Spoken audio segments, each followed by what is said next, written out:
Hello, everyone, and welcome to another discussion we call As the Counselor. My name is Rhonda, last name Mays. I am the Executive Director of the Fair Housing Council of the Capital Region. And today we have with us Mr. Jim Pressley, one of our senior counselors here at the council.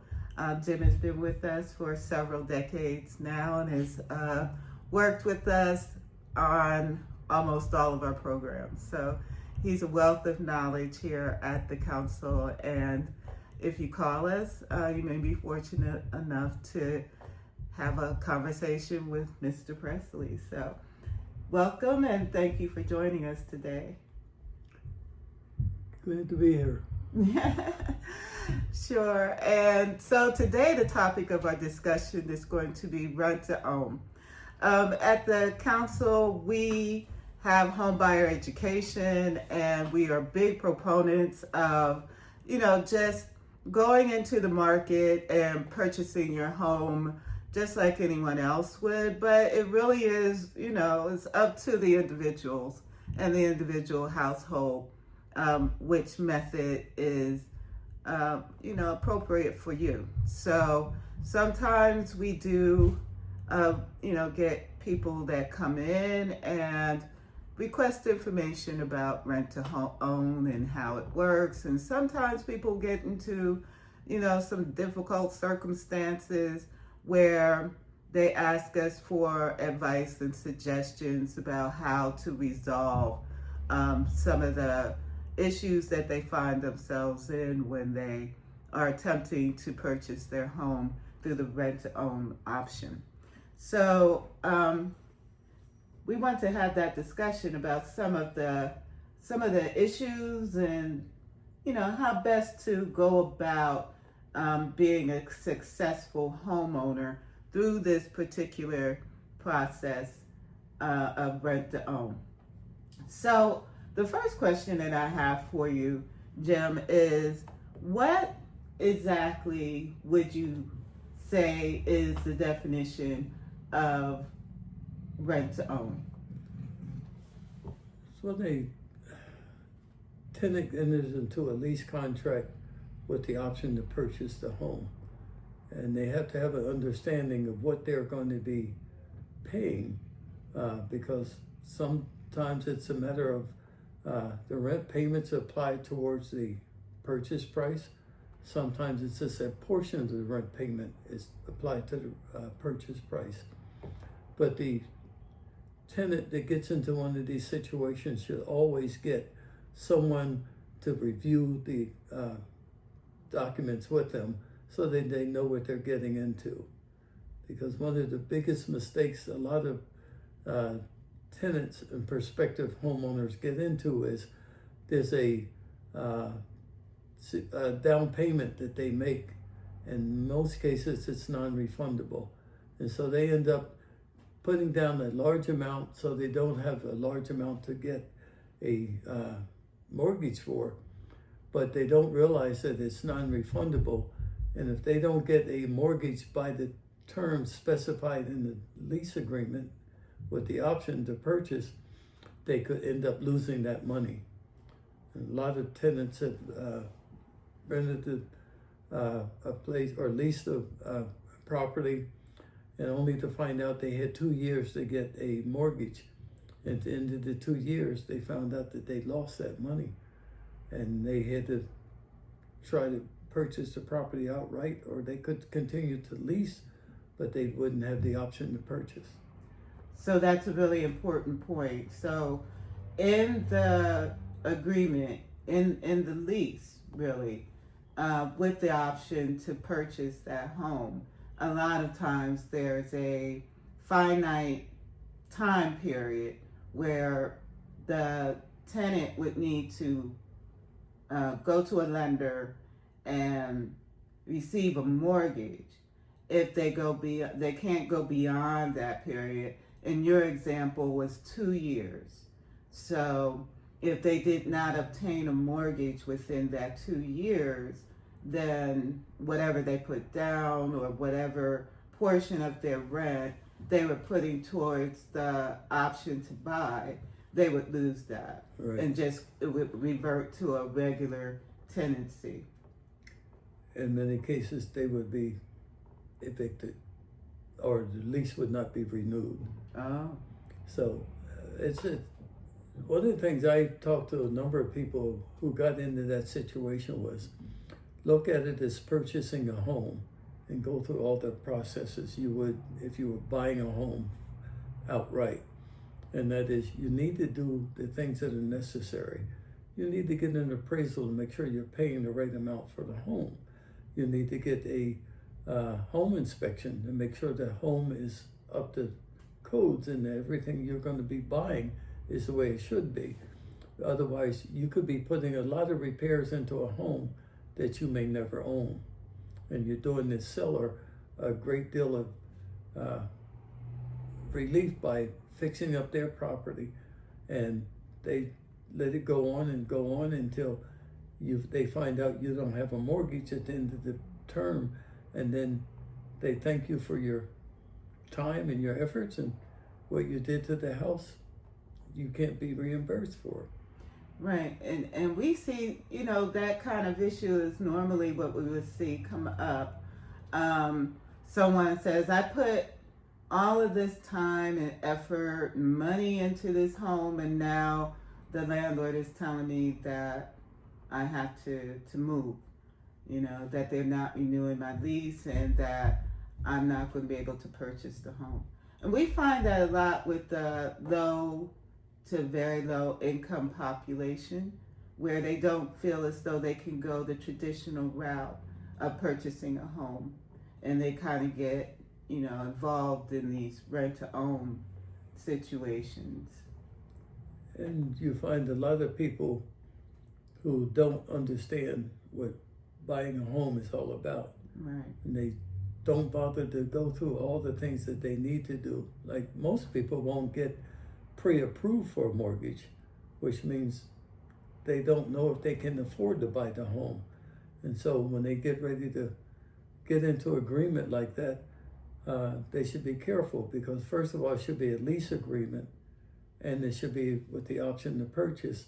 But if the time period is stated and you don't get approved to for a mortgage, you're going to be in a difficult situation, because you're going to be crying trying to figure out how can they get my money back. But most tenants get in these situations mainly because they can't afford to get the kind of money they need for a down payment. And so they think that's the best thing for them. And in some cases it works, but I'd say maybe about 1 out of 10 it will work. But for a lot of the others, they find out that what they're buying is not what they thought they were buying. And they have to pay a lot of money if they do buy it, they have to pay a lot of money to get the house in the shape they thought it should be in. But a lot of landlords or owners, they know what they're doing. If they want to sell you a house as is, and you're willing to buy it as is, that's what you'll get. And you end up with a lot of repairs that need to be done.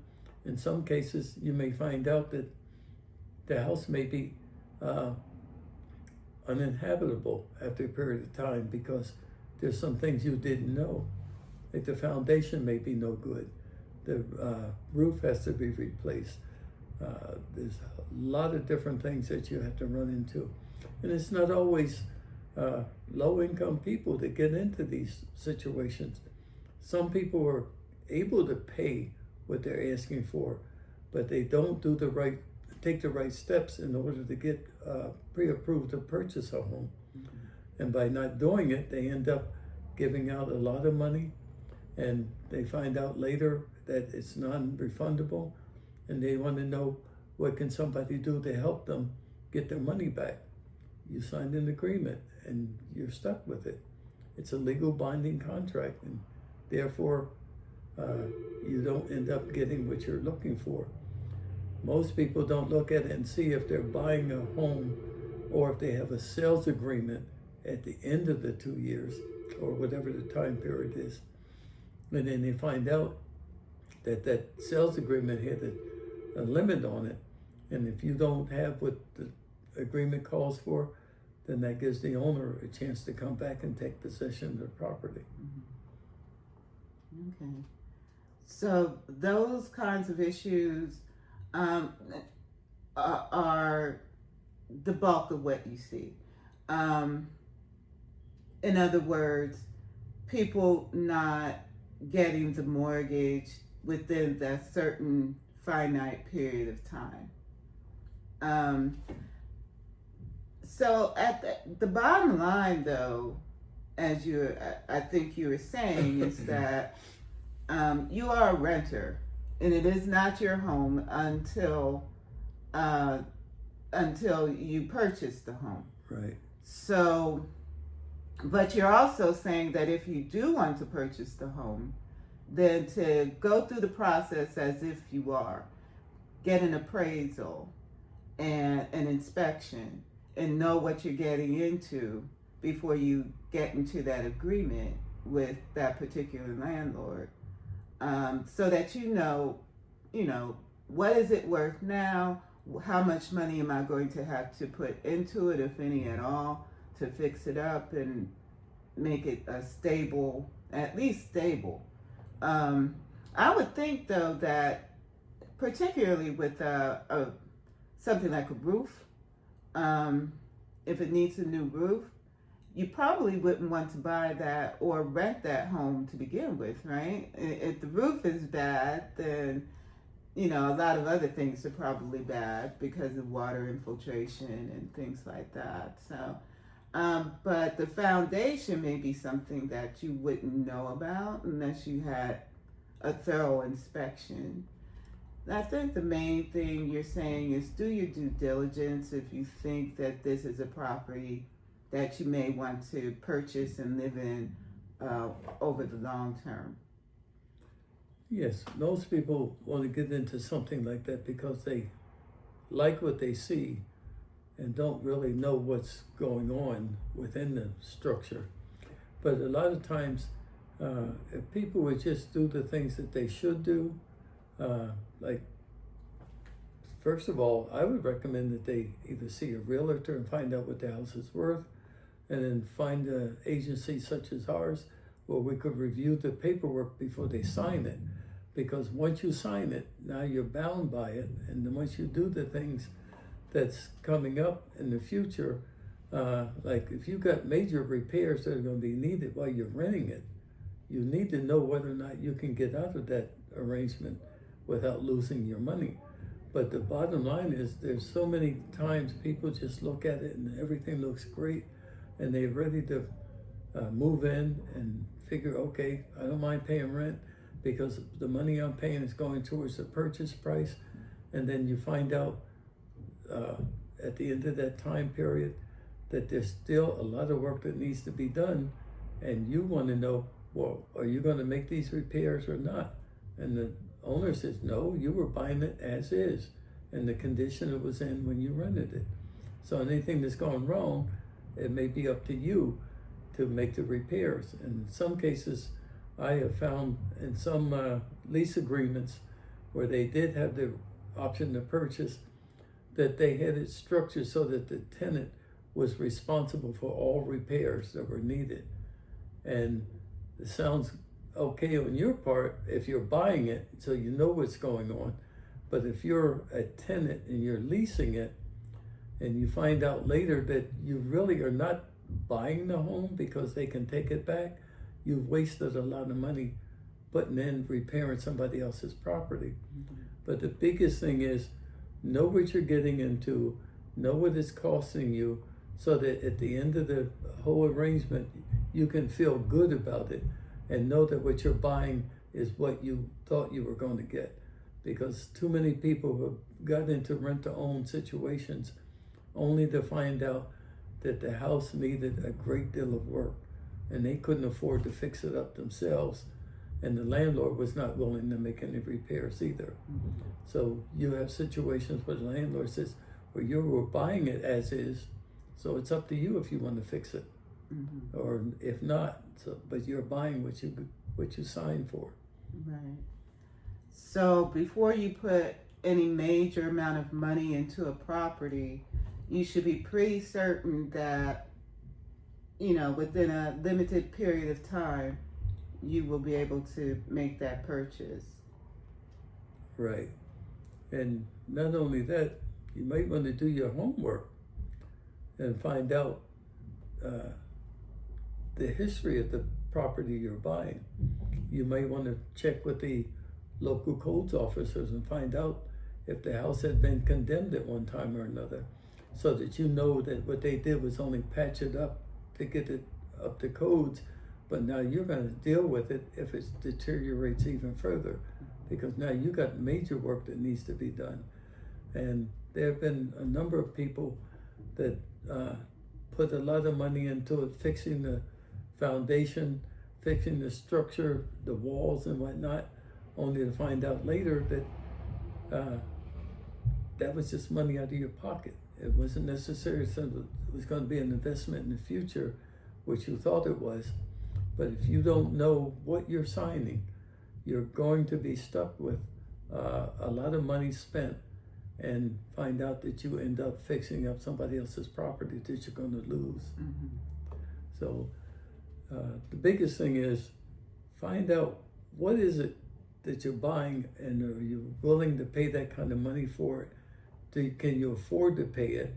And then also find out if somebody can inspect it for you to find out the condition of it before you would buy it like any other property. Mm-hmm. Because too many people have bought it because it looked good, and they found out later it wasn't what they thought it was. Mm-hmm.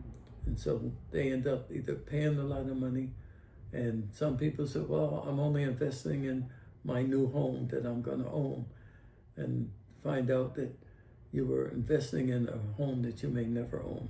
Yes. Okay.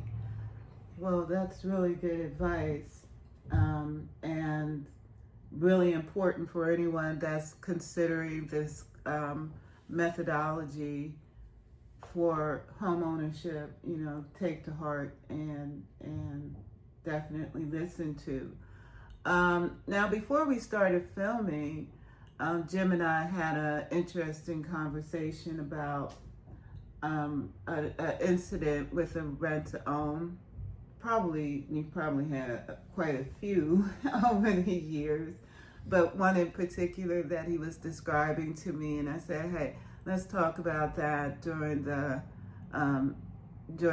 YouTube discussion.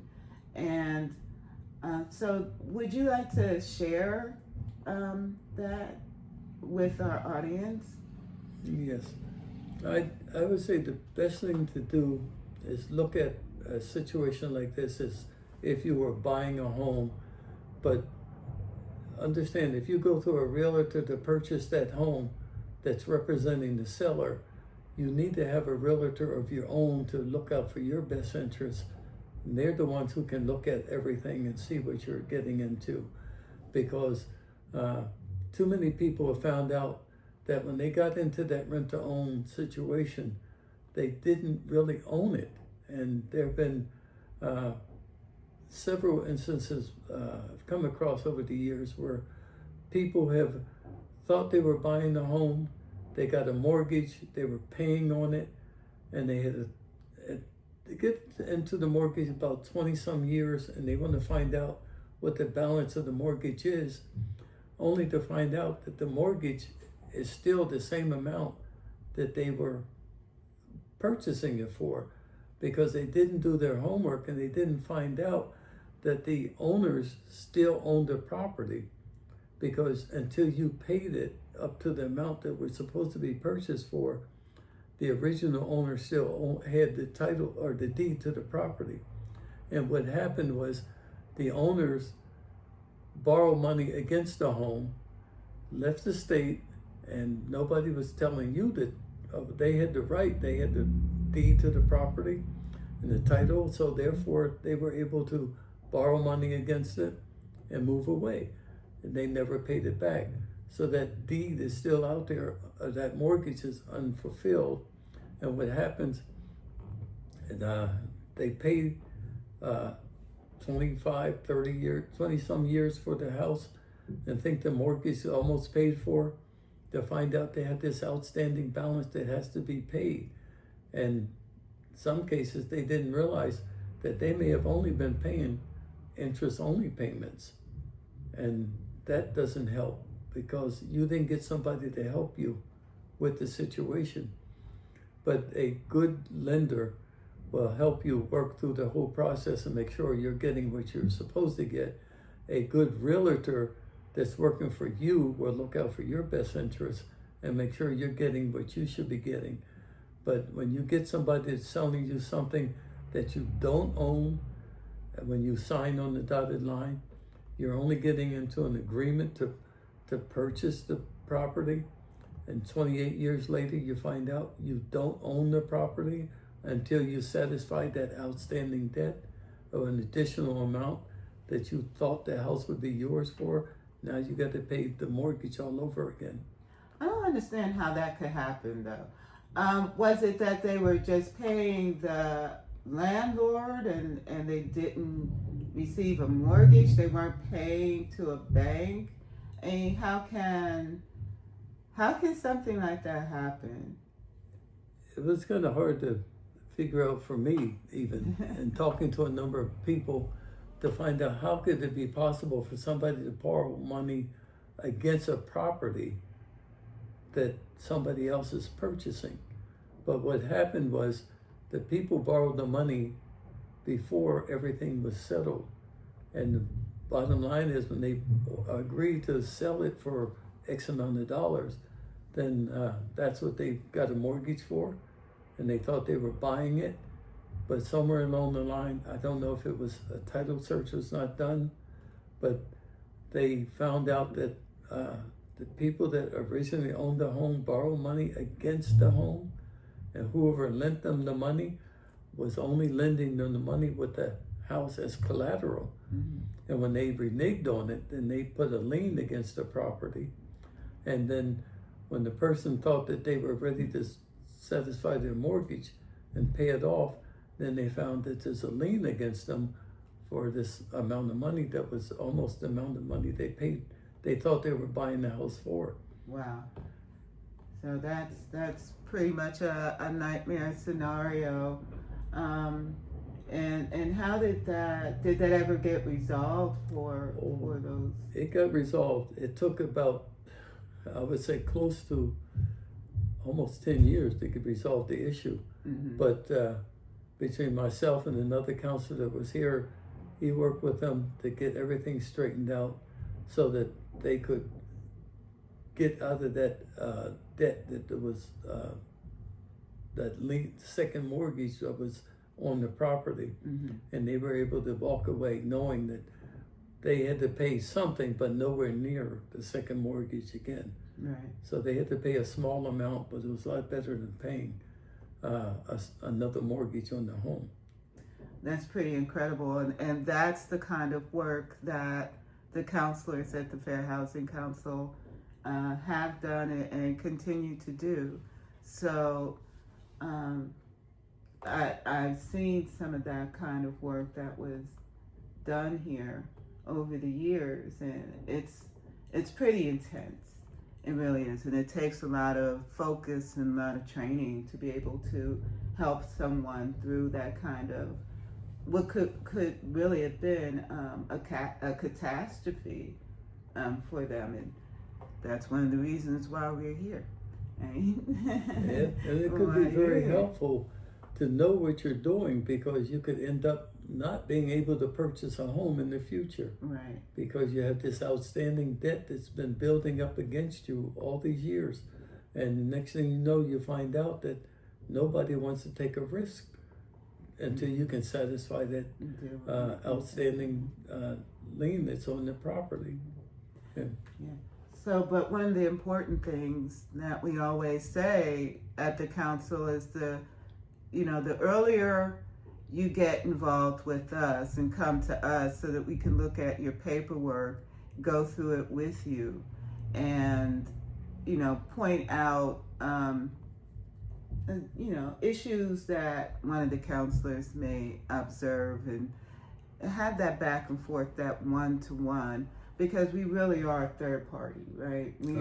we're neutral observers, and we just want you to have the best agreement possible under the circumstances. I mean, what you decide to do is your own decision. However, you should understand every point of what you're agreeing to. The more information you have and before you buy is really helpful, because like Rhonda said, we have people are looking at it not to give you legal advice, but to help you understand what you're getting into, so that we can point out certain aspects that you need to look into. If you need to get with a realtor and talk to the realtor about what's going on, or if you need to get to a home inspector and talk to them about what you're buying and see the condition it's in, because there are so many people that overlook the little things because they're really anxious to buy what they like, and they find out 2-3 years later that it's not what they thought it was. So it's always helpful to get as much information as you can before you buy rather than after you buy. Mm-hmm. In this case, you want to get into a rent-to-own situation, make sure you know what the document is saying, because once you sign it and you're stuck with it and you find out you may have lost a lot of money, and before you put a lot of money into that home you think you're renting to own, make sure you are renting to own it and not just renting it and fixing it up for the owner to take it back and you lose everything you put into it. Mm-hmm. Right. So, well, thank you, Jim. This was really enlightening. Rent-to-own situations have always been a little mysterious to me. I think, there's many different ways and agreements that they can present themselves. So it's never a straightforward kind of agreement. But at the council, a lot of our counselors have, over the past, 50 or so years, they've had the opportunity of seeing a whole lot of different kinds of circumstances. And more than likely, what you're facing as a potential homeowner is not new to one of our more senior counselors, such as Mr. Jim Pressley. So feel free to contact us if you have any questions about your rent-to-own agreement, particularly before you sign. The earlier you ask questions and try to get clarification, the easier the process will be for you.